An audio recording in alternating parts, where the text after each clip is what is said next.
In the Old Testament, there's a wonderful book called Jeremiah. It was written by the prophet Jeremiah during a time of international war around 600 BC. Many people really don't have a good understanding of the historical background behind the book of Jeremiah. Let's see how God sent a man to be his voice and how we can discover courage like Jeremiah's that will allow us to have a conversation with the culture about applying God's ancient wisdom to a modern age. In the prophet Jeremiah's day, people got hooked on pornography because something known as temple prostitution was part of their culture's pagan worship experience. In the culture of our day, porn has become so pervasive that sexologists claiming to be experts in education recommend using porn to teach sex education classes. Another Assyrian god was Moloch, to whom the Assyrians would offer babies to be sacrificed in the fire. The kings of Judah began to worship Moloch in the 600s BC. In their worship to Moloch, the altar they used was called a topeth. A fire would be lit in the infant placed in the god's outstretched hands. Did you know that this was an issue in Jeremiah's day? From where did Jeremiah find the courage to speak out in his day? Are there elements in our culture today that celebrate the shedding of innocent life? If so, what lessons can we learn from the life of Jeremiah? First, we can share the teachings of Jeremiah. In Jeremiah 29:11, Jeremiah proclaimed this word of encouragement from the Lord.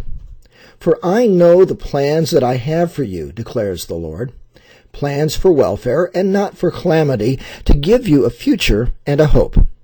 Second, we can use scenes from well-known movies like The King's Speech to introduce a conversation about God that makes sense in our day. Jeremiah warned against trusting in the plans of men. That's from Jeremiah 17, verses 5 to 8.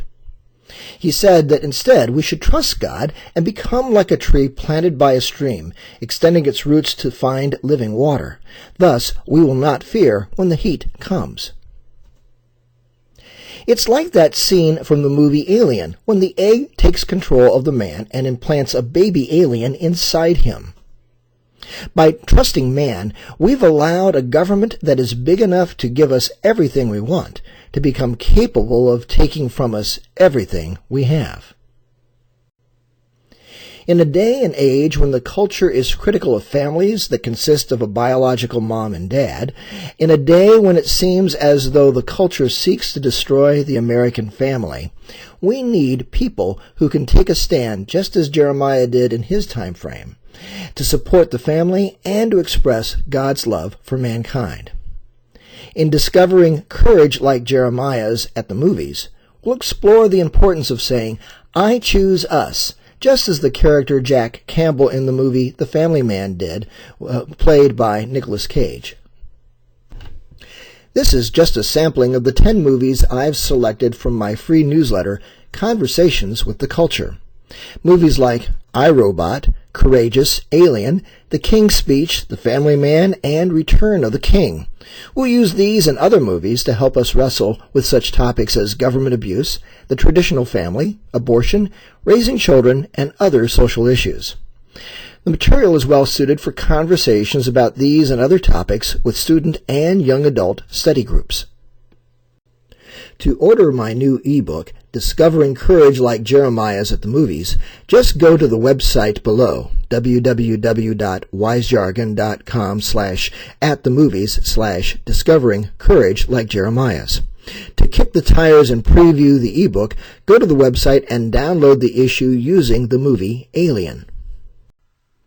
To order my free newsletter, Conversations with the Culture, just go to my website at wisejargon.com/atthemovies. You can learn about my other ebooks in the series on that same page. The first one in the series, Discovering Godly Leadership at the Movies, is free.